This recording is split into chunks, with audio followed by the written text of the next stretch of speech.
จะมีบ้างไหมที่เธอจะคิดถึงคนอย่างฉันจะมีบ้างไหมที่เธอจะนึกถึงวันดีๆที่เคยสวัสดีครับมาอยู่กับช่อง The Rush Channel อีกแล้วนะครับผมวันนี้นะครับผมจะมาพูดถึงซีรีส์ The Gifted Generation นะครับผมคลิปนี้เนี่ยผมจะขอพูดถึงตัวละครที่กำลังจะให้เราเนี่ยได้ดูกันใน EP ที่ 6 นี้นะครับซึ่งเขาก็ได้ออกมาให้เราได้เห็นในตัวอย่างแล้วนั่นก็คือชานนท์นั่นเองนะครับชานนท์เนี่ยเป็นเพื่อนกับครูปอมซึ่งในซีซั่นแรกเราไม่รู้ว่าเขาเนี่ยหายไปไหนและในซีซั่นนี้นะครับผมใน EP ที่ 6 ที่เรากำลังจะได้ดูเนี่ยเขากลับมาโผล่ใน EP นี้นะครับเดี๋ยววันนี้จะขอย้อนไปพูดสักนิดนึงแล้วกันว่าเขาเนี่ยเป็นใคร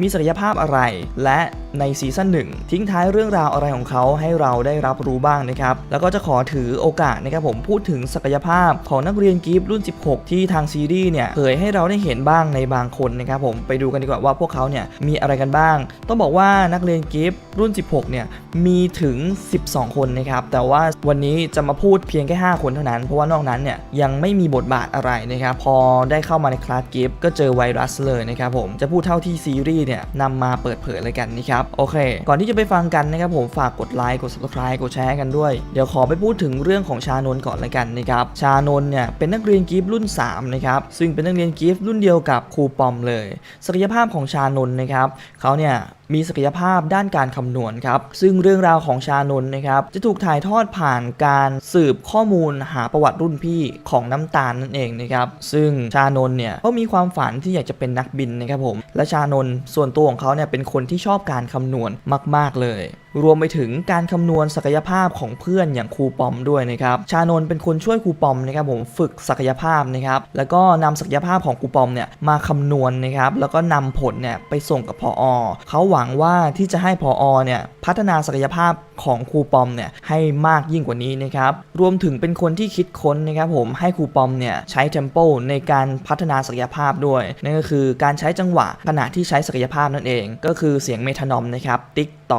ตอกนั่นแหละนะชานนท์เนี่ยก็เป็นส่วนช่วยนะครับผมทำให้ครูปอมเนี่ยพัฒนาศักยภาพของตัวเองนะครับแต่ผอ.เนี่ยพอได้รู้ศักยภาพของครูปอมเขานำไปใช้ในทางที่ผิดนะครับผมนำไปทดลองกับพวกนักเรียนคนอื่นซึ่งทดลองกับคนจริงๆและในขณะที่ศักยภาพของครูปอมเนี่ยยังไม่สมบูรณ์ครับก็เลยทำให้มีผลข้างเคียงก็คือแบบนักเรียนหลายๆคนเนี่ยถึงกับช็อกถึงกับแบบน้ำลายฟูมปากกันเลยทีเดียวและทางโรงเรียนนะครับผมก็มีการปิดข่าวบอกว่านักเรียนเนี่ยเล่นยาเกินขนาดบ้างนะครับผมเมื่อชานนท์เนี่ยรู้เรื่องนี้นะครับเขาก็พยายามที่จะขัดขวางผอ.โดยที่จะแฉผอ.เกี่ยวกับโครงการนี้นะครับซึ่งตัวของครูปอมเนี่ยเขาก็คิดว่าเขาเนี่ยจะต้องถูกสังคมประณามแน่เพราะว่าเขาเป็นคนทำก็เลยนำเรื่องนี้เนี่ยไปเล่ากับผอ.ว่าชานนท์เนี่ยจะแฉเขาผอ.ก็เลยพาคนนะมาจับตัวชานนท์ไว้นะครับซึ่งชานนท์เนี่ยเขาจะยอมรับผิดแทนครูปอมครับเอกสารที่เขาจะนำมาแฉระบุว่าชานนท์เนี่ยมีศักยภาพด้านการควบคุมความจำซึ่งเขาเนี่ยเอาชื่อตัวเองเพื่อยอมรับผิดแทนครูปอมนั่นเองแต่ครูปอมเนี่ยตอนนั้นไม่รู้นะเขาเลยร่วมมือกับผอ.นะครับผมจัดการกับชานนท์โดยการลบความทรงจำของชานนท์นะครับตามคำสั่งของผอ.ซึ่งผอ.ก็ใช้ศักยภาพของตัวเองนี่แหละนะครับผมจับครูปอมแล้วก็บอกว่าคุณรู้ใช่ไหมว่าควรจะทำยังไงเชื่อผมมันเป็นทางที่ดีครูปอมก็เลยเดินเข้าไปแล้วก็ลบความจำของชานนท์นะครับแต่ตอนนั้นเนี่ยเราไม่รู้เลยว่าชานนท์เนี่ยหายไปไหนซึ่งตอนที่น้ำตาลเนี่ยกำลังสืบนะครับไปถามครูปอมซึ่งครูปอมตอนนั้นเนี่ยก็จำไม่ได้เหมือนกันจำได้แค่ว่าชานนท์เนี่ยลาออกไปเพราะว่าเรียนไม่ไหวซึ่งครูปอมเนี่ยก็โดนลบความจำของตัวเองเช่นเดียวกันนะครับก็น่าจะเป็นคำสั่งของผอ.และหลังจากนั้นที่ชานนท์เนี่ยหายไปก็ไม่รู้เลยว่าเขาหายไปไหนและล่าสุดใน EP ที่6ของซีซั่น2เนี่ยเขากลับมาซึ่งในตัวอย่างก็จะเห็นว่าแปงเนี่ยไปหาใครสักคนหนึ่งที่อพาร์ตเมนต์นะครับและไปเคาะประตูอยู่ดีเนี่ยชานนท์ก็โผล่มาตบไหล่เขาแล้วก็บอกแน่เหมือนแปงเนี่ยมาตามหาชานนท์หรือเปล่าหรือเขาทั้งคู่เนี่ยแอบติดต่อกันอยู่แล้วนะครับผมอันนี้ต้องรอลุ้นเลยนะครับโอเคอย่างที่บอกครับศักยภาพของชานนท์คือการคำนวณนะครับซึ่งศักยภาพมีการพัฒนานะครับผมไม่รู้ว่าปัจจุบันเขาจะคำนวณอะไรได้มากแค่ไหนแล้วนะครับเดี๋ยวขอไปพูดถึงศักยภาพของเด็กกิฟต์รุ่น16กันบ้างดีกว่าจะขอพูดถึง5ศักยภาพ5ตัวละครนะครับคนแรกเลยแล้วกันพระเอกของซีซั่น2นะครับนั่นก็คือไทม์นั่นเองนะครับไทม์หลายๆคนก็คงทราบแล้วว่าศักยภาพของเขานะครับผมนั่นก็คือการระบุพิกัดนั่นเองนะครับหลังจากที่ศักยภาพของเขาที่ถูกปลุกขึ้นมาก็มีการฝึกฝนนะครับผมไทม์เนี่ยจะรู้ตำแหน่งของคนแล้วก็สิ่งของนะครับไม่ว่าสิ่งนั้นเนี่ยจะอยู่ที่ไหนเขาก็นำแผนที่มากางนะครับผมสามารถรู้ได้ว่าคนคนนั้นหรือสิ่งของนั้นเนี่ยอยู่ที่ไหนซึ่งศักยภาพของไทม์นะครับผมเกรซเนี่ยเคยพูดไว้ว่า ไทม์เนี่ยต้องลองศึกษาแผนที่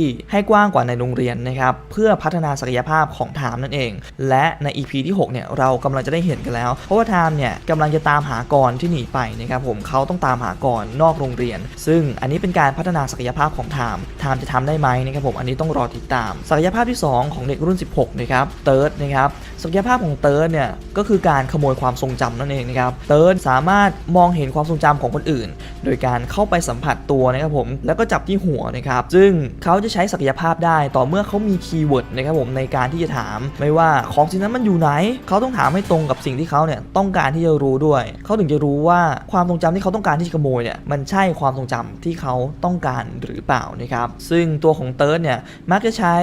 กับพวกนักเรียนที่ทำผิดกฎโรงเรียนนะครับผมไม่ว่าจะเป็นการซ่อนไพ่ซ่อนสิ่งเสพติดนะครับผมเติร์ดเนี่ยเขาจะรู้หมดนะครับศักยภาพที่3นะครับศักยภาพด้านความจำครับคนที่มีศักยภาพนี้นะครับผมนั่นก็คือโอนั่นเองซึ่งโอเนี่ยก็เป็นเพื่อนกับไทม์นะครับเราเนี่ยได้รู้ศักยภาพของเขานะครับผมตอนที่เกรซเนี่ยเสนอชื่อเป็นหัวหน้าห้องนะครับซึ่งเกรซเนี่ยเขาบอกว่าเขารู้ศักยภาพของเพื่อนได้ดีนะครับก็เลยยกตัวอย่างเช่นโอนะครับโอเนี่ยมีศักยภาพด้านความจำครับเขาจะจำรูปและจำตัวอักษรได้เยอะมากเกรซเนี่ยแนะนำให้โอนะครับลบความทรงจำพวกนี้บ้างเพื่อจะได้ถนอมเซลล์สมองนะครับซึ่งตัวของโอเองเนี่ยอาจจะมีความจำที่เยอะมากๆนะครับผมเกรซเนี่ยเขาเลยแนะนำให้ลบอะไรที่มันไม่จำเป็นเนี่ยออกไปบ้างนะครับศักยภาพด้านความจำนี้อาจจะคล้ายกับครูปอมหรือเปล่าซึ่งครูปอมเนี่ยตอนแรกที่ศักยภาพยังไม่พัฒนานะครับผมเขาก็สามารถจำได้เยอะแบบนี้แหละพอศักยภาพเนี่ยได้พัฒนามันพัฒนาขึ้นไปจนกระทั่งแบบว่าสามารถลบความทรงจำได้ควบคุมความทรงจำของคนอื่นได้นะครับอันนี้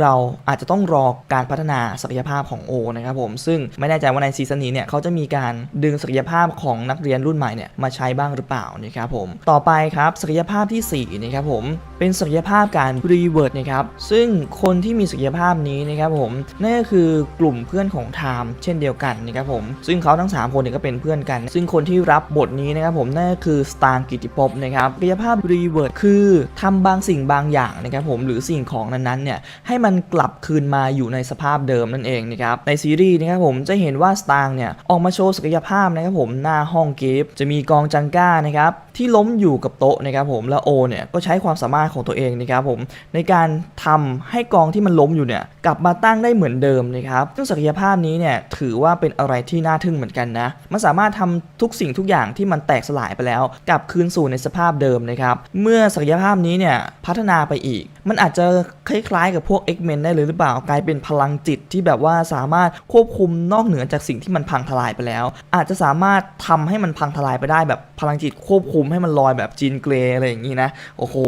คือถ้ามันพัฒนาไปอีกศักยภาพนี้น่ากลัวมากนะครับผมและนักเรียนคนที่5ที่ผมจะพูดถึงนะครับผมก็คือเกรซนั่นเองเรายังไม่รู้แน่ชัดว่าเกรซเนี่ยมีศักยภาพอะไรนะครับแต่ที่แน่นอนที่เราได้เห็นศักยภาพของเกรซไปนะครับผมเธอมีปฏิกิริยานะครับผมต่อภัยอันตรายที่กำลังจะเข้ามาหาตัวเองอย่างตอนที่กำลังจะถูกฉีดยาซึ่งเข็มเนี่ยอาบไปด้วยไวรัสนะครับศักยภาพของเธอนะครับผมทำให้สัญชาตญาณป้องกันตัวเนี่ยมันออกมาโดยที่เธอเนี่ยไม่ทันตั้งตัวและเธอก็ปัดเข็มนั้นออกนะครับซึ่งเราก็จะเห็นแสงสีส้มนะครับผมมันฉายออกมาจากตัวเธอซึ่งเป็นผลของการใช้ศักยภาพนะครับเพราะว่าตอนที่เติร์ดใช้ศักยภาพมันก็มีแสงสีส้มแล้วก็แสงสีเขียวสีฟ้าเนี่ยออกมาเช่นเดียวกับตอนที่เกรซนะครับปัดเข็มซึ่งนั่นเป็นผลของศักยภาพการป้องกันอันตรายของเธอนั่นเองนะครับผมเป็นสัญชาตญาณป้องกันตัวนะซึ่งนี่เป็นการคาดเดานะครับผมซึ่งจริงๆแล้วทางซีรีส์ยังไม่ได้เผยว่าจริงๆแล้วเกรซมีศักยภาพอะไรและนอกเหนือสัญชาตญาณการป้องกันตัวของเธอนะครับเกรซเนี่ยยังสามารถเรียนรู้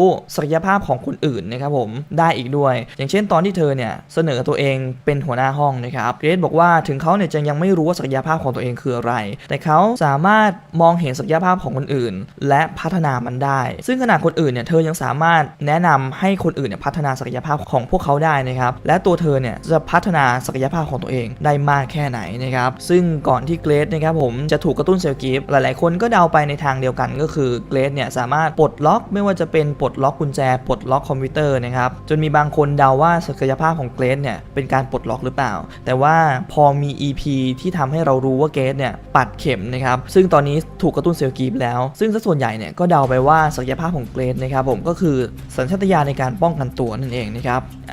เป็นไงกันบ้างล่ะครับผมนี่คือศักยภาพของ5นักเรียนนะครับผมที่ทางซีรีส์เนี่ยเผยให้เราได้เห็นและนอกเหนือจากนั้นเนี่ยยังไม่มีการเผยนะเพราะว่าพวกเขาเนี่ยไปติดไวรัสซะก่อนนะครับผมเลยไม่ได้มีการพัฒนาศักยภาพของคนอื่นเนี่ยให้เราได้เห็นต่อไปนะครับ The Gifted Generation นะครับผมดำเนินมาถึงครึ่งทางแล้วซึ่งเนื้อหาก็เข้มข้นมากๆเลยยังไงก็รอติดตามแล้วกันเนื้อหาในคลิปนี้นะครับผมถ้าผิดพลาดประการใดก็ต้องขออภัยไว้ด้วยแล้วกันนะครับผมฝากกดไลค์กด Subscribe กดแชร์กันด้วยอย่าลืมกดกระดิ่งเพื่อไม่ให้พลาดคลิปต่อไปแล้วเจอกันใหม่ในคลิปหน้าสำหรับวันนี้ไปแล้วครับฝากกดติดตามกดไลค์กดแชร์